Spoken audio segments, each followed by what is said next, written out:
guys, Cliff here. Today I wanted to try and do an updated video on belts and all the new different belts that I have. Try and show you the different varieties, what works and what doesn't work. Let me go ahead and I'll switch the camera, show you a little bit closer what we got. Okay, I'm just going to try and run through these really quick. All the belts can either be found at supergrit.com, truegrit.com, or some of the cheaper ones you can even find on Amazon in bundle packs. And this is everything I have and everything I've tried up to date. Some of them will be the same as the ones from previous belt episode, but there's a bunch of new belts in this one, and I thought it was worth sharing with everybody. I'm going to start with the Scotch-Brite belts, or surface conditioning belts. There's a coarse, a medium, and a fine grit. I don't notice a huge difference in them. What they're really good at is removing minor surface rust and abrasions. They won't remove scratches, deep scratches. They will blend and smooth and buff and polish. But these are the Scotch-Brite belts. There's the Scotch-Brite brand. There's also another brand that's not Scotch-Brite. I think I prefer the Scotch-Brite brand belts better. Again, Super Grit or True Grit. I'll leave links down below in the description. Let me get these out of the way. Then I'm going to start with the coarsest grits and move on to the finer grits. These are the standard Norton Blaze. They're kind of the industry standard for the heavy dutier ones. You can get these coarse grits, 40, 60, 80, 100. You can get the coarse grit belts in aluminum oxide, but I don't recommend it because the particles just knock off. They don't last very long at all. Norton Blaze, this is well worn. Someone recently told me that you can just take a sharp edge, like a sharp edge of metal, like angle iron or something like that, and break the particles and get fresh. You can, once they get rounded over and they get smooth, you can break them and you can get a coarse, fresh, more life out of them.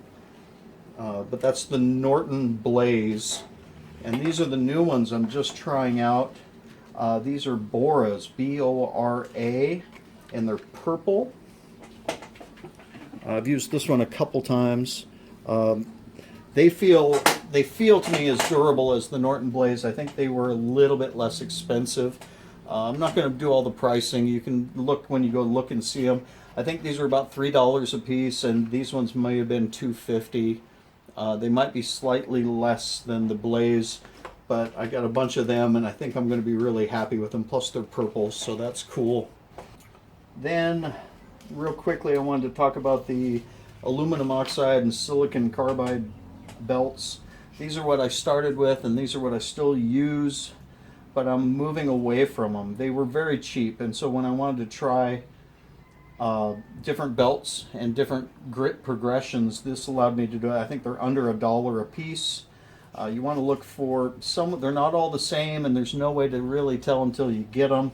It has to do with the lapping joint and the tape on the back, whether or not that tape is going to cause it to make a bump when it goes. The thicker belts don't seem to make as big of a bump, and they work fine. This is a 320 grit belt, but they don't last an incredibly long amount of time. If you're just doing sharpening of the secondary bevel, they'll last, quite a while. If you're doing any sort of surface refinishing or where you're really putting a lot of blade on a lot of belt, they don't seem to last very long at all.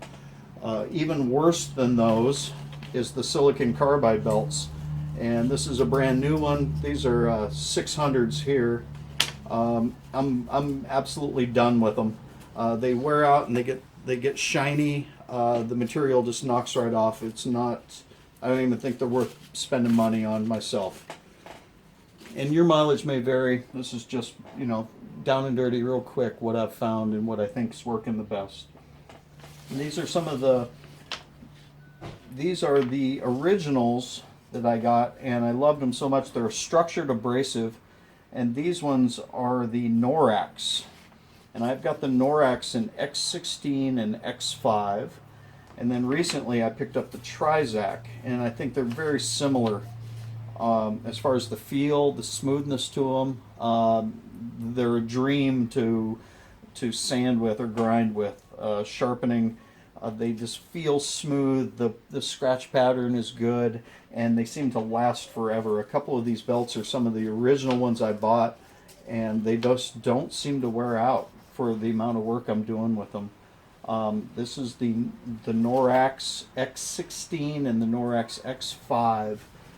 This is a Grand Unified Grit chart. I've showed it before. I recommend that it get downloaded. It allows you to cross-reference and see everything. For example, these are the X16 and the X5 Norax, and they're right here on the chart. X16, it's 15 microns, and the X5 is 7 microns. That's equivalent to about P3000 grit or about a 2000 grit Juicero whetstone.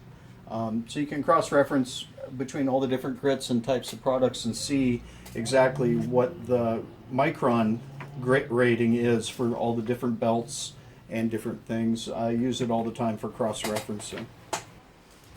Okay, after the Norax fine grit belts, I'll step back real quick.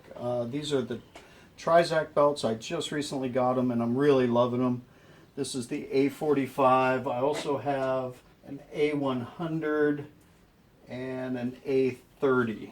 Here's the A30s. A30 is about, if I look again, A30 is about 600 grit, P600. So I've got 200, 400, and 600 grit approximately in these fine grit belts, and they really work good. They don't seem to wear out, and they're smooth as butter when you're trying to sharpen with them. So I love all those belts. And after using the aluminum oxide, because they were cheap for so long, I find for about 2 to 3 times the cost, they probably last at least 5 times as long. So they're definitely worth it.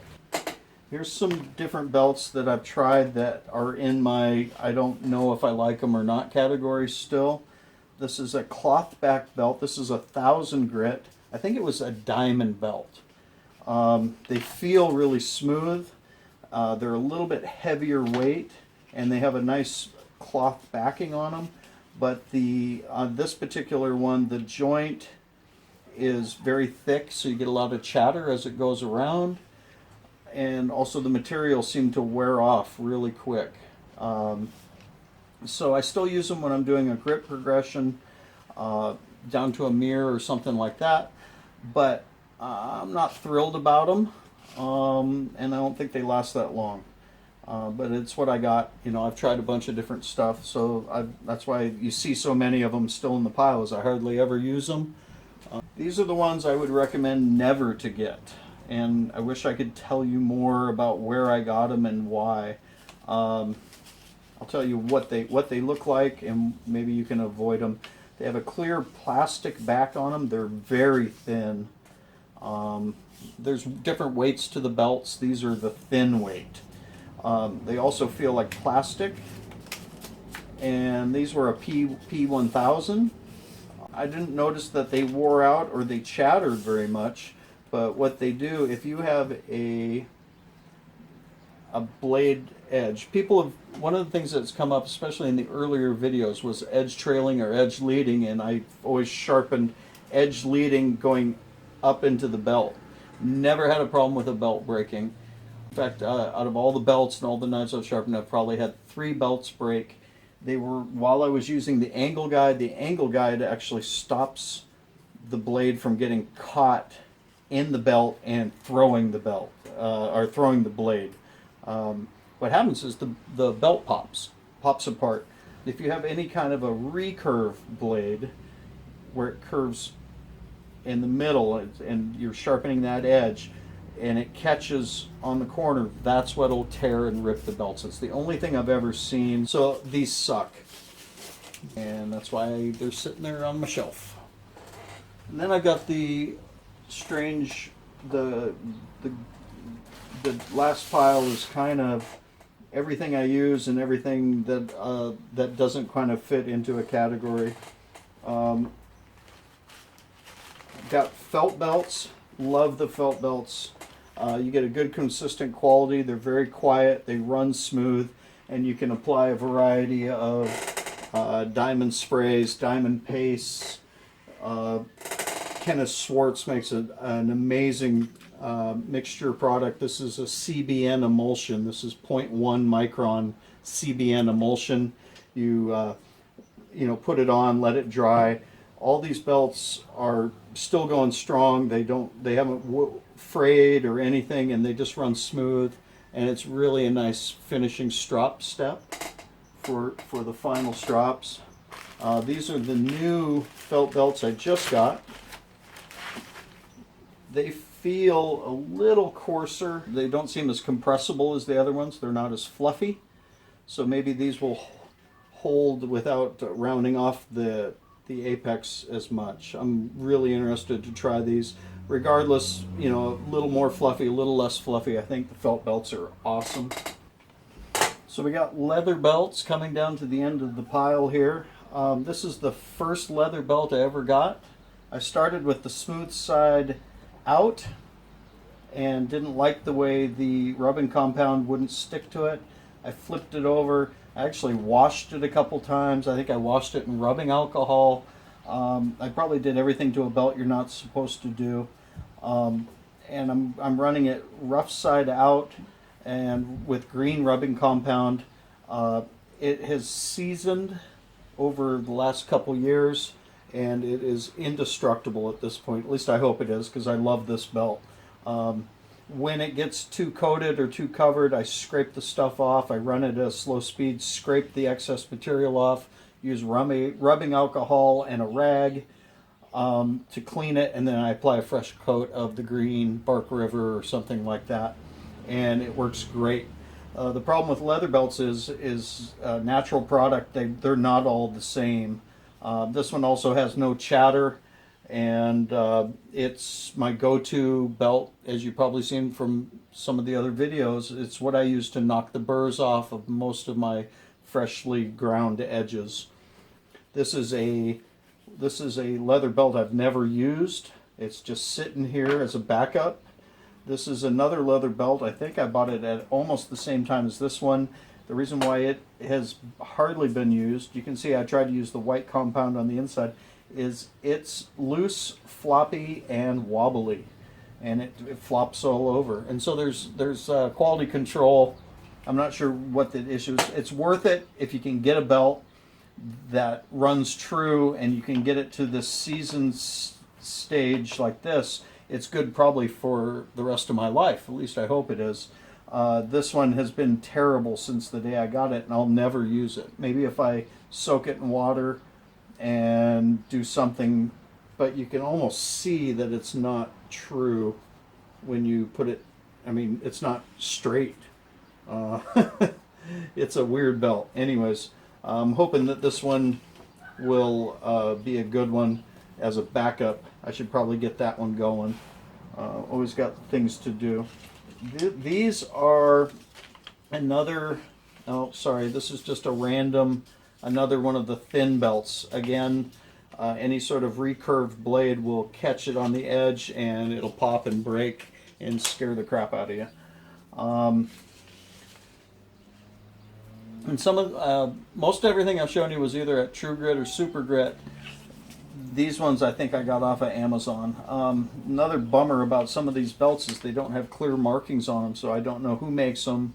This one says NX, and I think it has a 15 on it. Yeah, this one, it's a NX 15. I don't know if that's 15 micron or not. It feels like a good belt. It's very smooth. It does have, because it's a thinner belt, the joint is going to be thick, just because of the strapping material that they glue it together with. So the thin belts, this one is a cloth backed, and so it feels smooth and it feels a little bit nicer. I wish I knew what grit it was. Oh, it says 1000, so it's 1000 grit, which 15 microns is somewhere right in there. So it's about equivalent to an A16. I've got an A16, or I could get a Trizac belt, possibly. They keep making new belts for the 1x30, which really is nice. I talked to, I think it was the owner of True Grit, and actually tried to get him to get the A5, which is closer to 3000 grit, and it would be a step below the X5 from Norax, the Trizac A5, and it would be the finest belt that I've ever seen available for the 1x30. He said I'd have to put together an order of several hundred for it to make it worth his while, and I understand that because belt storage over time, if you get a large quantity of belts, the glue joint can come apart. Anyways, the cloth back is nice, and these are nice. Still, they got that plasticky feel to them, and they're a little thin, so any sort of recurve blade, I'd be cautious about it tearing at an edge and popping the belt. The final ones I haven't even used yet, and I just got these. This is the final new thing, and I saw these on, I think it was Super Grit. Again, not sure, one of the two sites. This is a cork belt, and it actually looks like it's 40 grit. And what you're supposed to do is season the belt. And so I got to run this, knock all this rough stuff off. I guess it's cork material underneath a adhesive or some sort of glue type stuff. So you knock all the rough stuff off, and then this is supposed to be a fine satin finishing belt. I believe I'm imagining it to be similar to a Scotch-Brite belt, but maybe a little more durable, and maybe able to remove a little bit of surface scratches as well as put a scratch pattern in. The Scotch-Brites will put the scratch pattern in, but they don't actually dig out or remove old scratches. This one might be able to do that. That's it for the belts. That's everything I've got so far. Most of them are good. Basically, I started with the cheap ones, the aluminum oxide, the silicon carbide. Don't recommend the silicon carbide. Aluminum oxides are good if you're on a budget and you just want to play around. Trizac belts and Norax belts are, the bee's knees. They're going to be good all day, every day. They're great for coarse grits, Norton blades, or the Bora. If you want to save a couple bucks, I think the Boras could be a good contender. But you can't beat Norton blades if you want to go top shelf. Stay away from thin belts. The cloth belts, I've kind of got meh, I don't know. The cork polishing belts, stay tuned on that. I love leather belts for their durability, if you can get one that works. And the felt belts all day, every day for a final buff and polish. I got one more thing I'm going to show you guys before I end the video. So I'll switch the camera over and take you over to the buffing wheel real quick. Okay, this is just a quick, this is a 7-inch Santoku. This is a knife I had laying around in my junk drawer box. Hopefully we can see that. The edge is pretty scratched up. And I don't even know where I got it. It's got some minor surface rust on it. And it's pretty scratched up. Some of you guys may have heard of it. I've never heard of it before. A fellow sharpener turned me on to it. It's called Satin Glow Greaseless Compound. It's by a company called Formax, F-O-R-M-A-X. It comes in different grit ratings, 200, 300, 400. I think it goes up to 600 grit. And what it is, basically, I'm calling it cookie dough. It's a rubber. It feels squishy, but firm. And there's an abrasive in here. The way this works, this wheel's already had some applied, and it wears out. And what you need to do, this is just my little variable speed delta. I like it rather than the big ones because I'm not as worried about it throwing the blade or things like that. It can spin up, but what you want to do is you want to heat this stuff up. And there's different ways. You're supposed to run it. And what you end up getting is a melted, I think that should do it.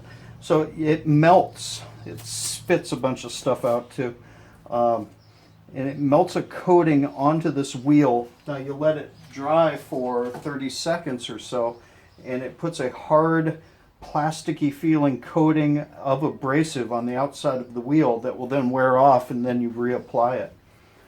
Okay, so it's been a couple minutes and this is hardened up. I'm going to go ahead and just turn it on, put it on slow speed.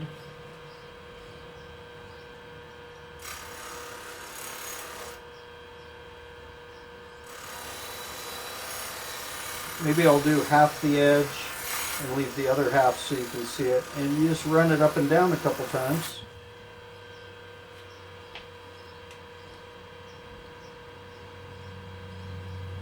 Now let me. I'll do the whole thing real quick. Go this way. I always make sure to be really careful around that leading edge.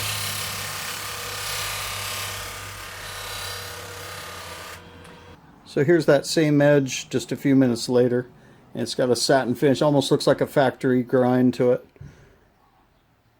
I just did a quick rush one there just to show you guys. So that is Satin Glow compound from Formax, F-O-R-M-A-X, and you can see what I started with and what it did for a finish, and it removed all the little surface scratches that were going sideways and all over the place. It took those all out in just a few minutes. Guys, that's it. Thank you for watching my belt video. Hopefully some of this information can help you guys. And I just wanted to say I've been really excited. Thanks for all the positive comments, the feedback, and the suggestions for videos. It's really helped to motivate me to keep doing these and do some different ones. I'm trying to upgrade my quality of my lighting. I've got new LED lighting, and hopefully the sound quality can get improved with some better equipment as I go along. I've also had several email correspondences that have started up, and I've really enjoyed the friendships that have started with that. It's been pretty cool.